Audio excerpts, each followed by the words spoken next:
Welcome to Chapter 8, where we learn how to monitor processes. Yes, we're going to learn how to know how many processes are running, which processes are running, what resources they are consuming, and also how to get rid of processes that we don't want to have running. And also, we'll learn what the job is, what the job can be used in our benefit, and how to control the jobs. I'll see you there. Yeah. So, Chapter 8, monitor and manage Linux processes. Let's go. Nice coffee. So let's jump into the console with no hesitation or delays.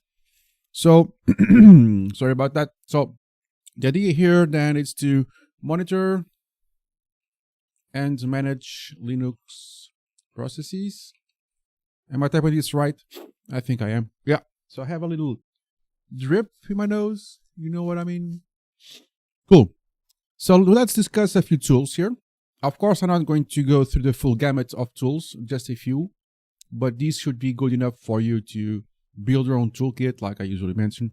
So let's do something like, okay, let's talk about the PS tool, the pstree tool, the top tool, the LSCPU tool, and I'm forgetting something here. No, these are good enough for us to start.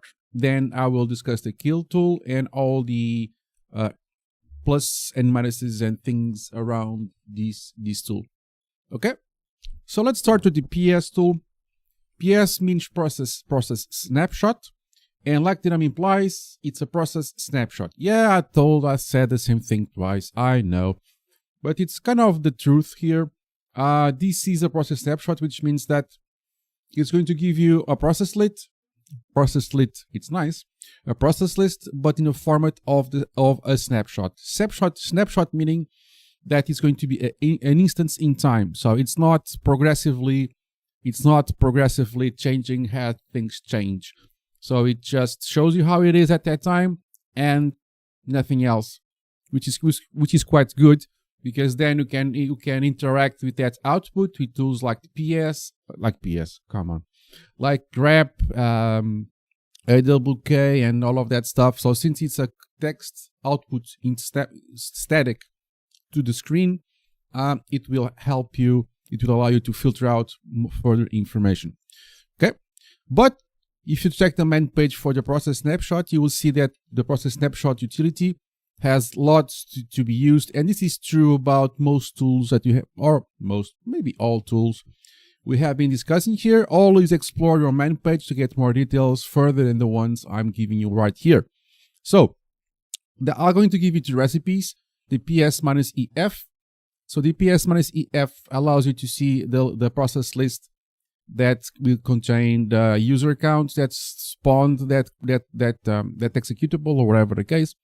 The process ID, so I bet most of you guys know what a process ID is, but here it goes. So a process ID, it's the ID of the process. Again, as I repeat myself twice, I know, but I will further explain. So the Linux kernel will give every process an ID, and that's how it can differentiate one process from the other, and also helps you to deal with some processes or with all processes. PPID means parent process ID, and by parent means this one spawned that one, and so on and so forth. Okay, so that's how we can and should read stuff like this. So just be careful, because even though the PS utility is present in most Linuxes, which is true, sometimes the columns can be a little bit ordered differently. So in this case, you see PIDs followed by PPID, but it may be inverted. So be careful, because this may have some influence your further decisions about other tools. So just be careful. Just do a quick check. And this is the process ID. This is the parent process ID. So this is allow you to know which one is which. Then some information. It's kind of the process timings, but the most important part is the last one.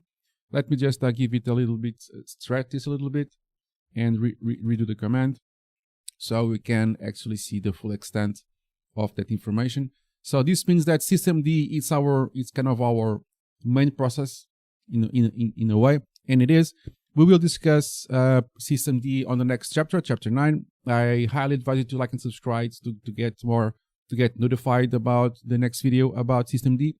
But the systemd is the main process that manages most processes on this Linux box and most Linux boxes. Then you have other processes, and we're not going to dive into much detail in all of these. But for example, square brackets means a kernel process, and since this machine is doing not much, most of these processes are user processes, normal processes. And let's just ignore the ones that look kind of crazy and kind of nuts. So just let them be, and we should be fine. I'll be back to the PS in a second. Let me show the pstree here. Oh, sorry, the second recipe. It's the AUX, okay? So AUX allows you to see similar information, but in this case, you'll have some more visualization or visuals about system resources like memory, CPU, and that kind of stuff. So there is not one that is better than the other. You just need to choose which one you prefer, or you feel like it's the best one for that use case, and just use it. If you think this is neither one or the other is the one you want, just feel free to drop a comment down below, and yeah, I'll be happy to help you out or explore the main page for your liking. So if I go to the pstree now, so the pstree is going to show us the process tree, okay, which makes total sense because it's on the name. So it means that this is the parent, and it shows all the child processes, well, it shows all the parents and all the child. So bless your heart. Like, subscribe, it really helps. So this is going to show us all the parents and all the child, okay? And in like this, you can know which one depends on which. So again, this system is not doing much, so it does not show nothing that much fun. But there we go. You can see all the parents and all the child in all the glory, and you can know how they relate to one another. Very nice, very cool, very demure. Okay. So you can also add the -p here. The -p will allow you to also get the information about the process ID on screen, so you know you know exactly which one is a parent, which one is a child, and which ones well, are related to another, and a process ID, because we're going to use the process ID soon enough, and like this, it's in our actual face. So go back to my list. Now we have the top utility. Okay, let me just increase the window a little bit more without getting my head in the way. So this is going to show us the running processes, but in a more dynamic fashion. Okay, so the top utility has many. Let me just uncover the subscribe. The top utility has many variations. We have top, xtop, ktop, ztop, topus. I mean, there are many, but this is the vanilla one, the one that is kind of the starting point for all the others. So you can see basically the same information that is a kind of a mix between the PS AUX versus PS EF. Again, come here, explore. You can hit the H key to get more details, but here are a couple of tips. You can hit the #1 key. If you see here, the #1 key will expand your CPU, because by default it's going to show you kind of a summary rundown of your CPU cores and all of that good stuff. If you hit the #1 key, it's going to expand for all the cores or all the CPUs plus their cores. I mean, as you can see, this machine is doing not that much. So then you have also the runtime, load average, blah blah blah blah blah, all that good stuff. So just below, you will see the things that we saw with the PS, AUX, or EF, but more dynamic. So it's updating every 3 seconds, more or less. You can increase the update speed if you want. You can decrease the update speed if you want. So it's all good and dandy. There we go.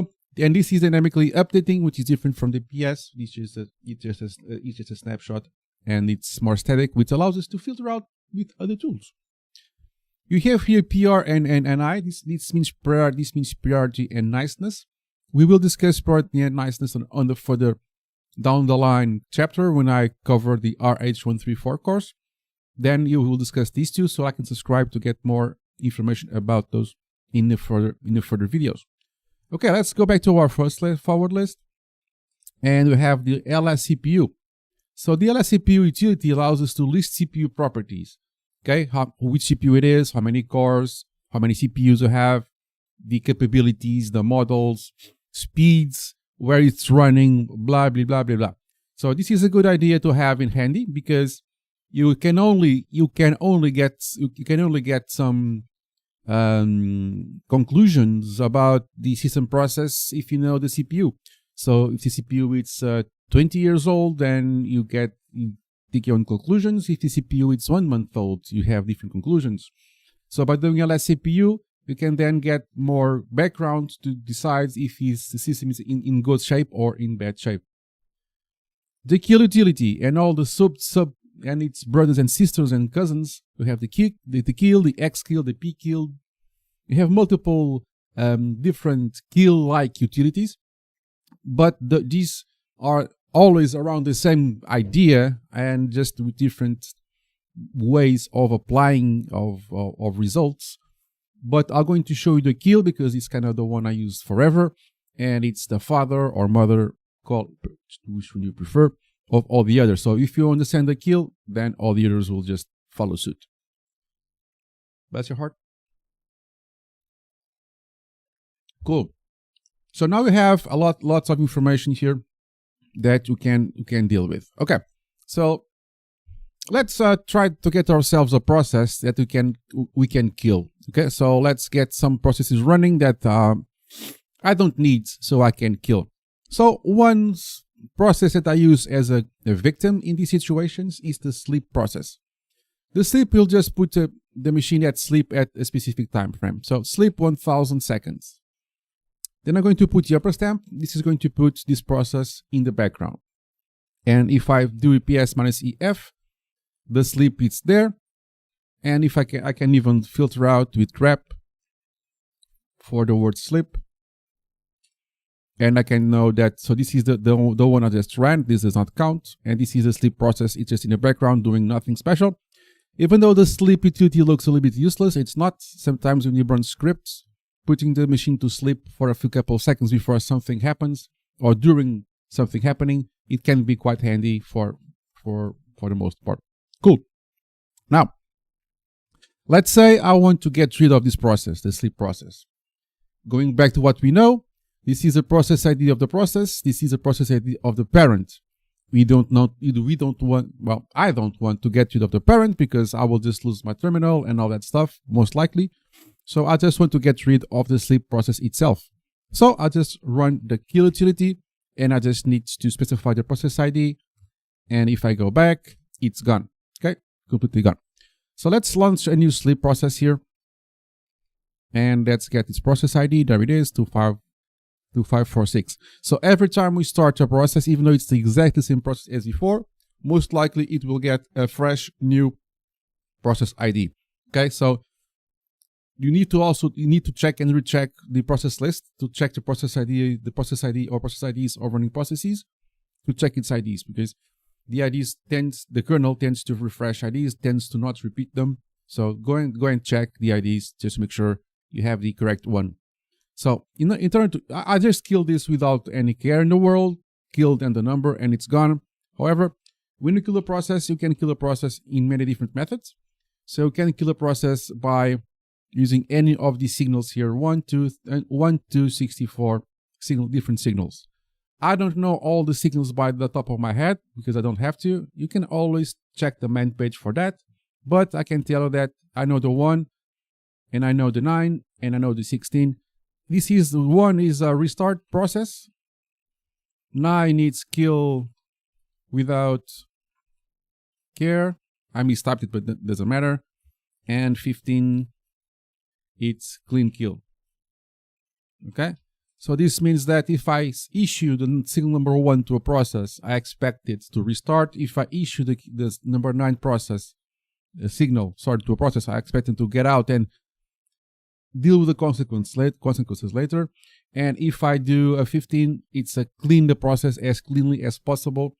Clean the process as cleanly as a process can exit.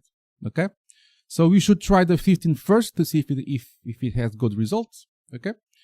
If the 15 is not enough, then we can just focus on any others that may be a little bit more efficient. So 9, it's very aggressive, but sometimes it has to be done. This is kind of a please get out. 1 is try to restart. This is the expected result. It doesn't mean that it's the accurate result, except for the number 9. The number 9 signal, it's very aggressive, and it's just get out and I don't care what happens to you. So if I go back to my PS, searching for the sleep process, there it is. Now, if I want to kill it with the signal, well, if I go back to the previous approach like this would kill it with the signal 15. Okay, that's in a rel box. So if you want to check the main page for your specific Linux, go and check what is the default signal. 15 is usually the default, but go and check if you want to make sure. Then I can issue just I can do like this, -9, and -9 means the number 9 signal, which is the most aggressive, and it's gone. So in this case, the sleep process, it's not very aggressive, not very demanding.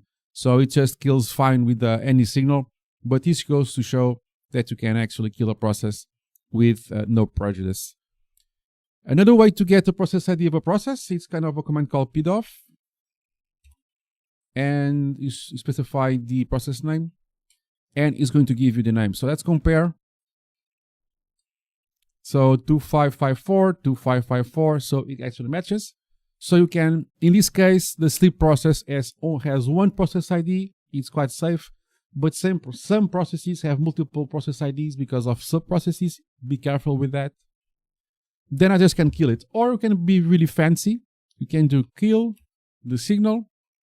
You can open the $, you can then do the command, so pdoff sleep,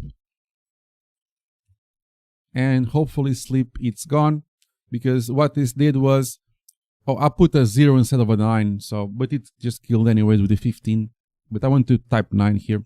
But the main part here is this one, because this is going to expand the following command. So it's going to kill whatever this results. So this gives me that, then it's going to kill, then kill is going to kill that. Again, if you are doing this within this process, be careful, because you may kill processes that you don't want to kill at that time. Thanks for watching. Like and subscribe. This was Chapter 8, Monitoring Linux Processes. Like and subscribe if it helps. Ask any questions or comments below. I'm happy to reply them. And I'll see you on the next video.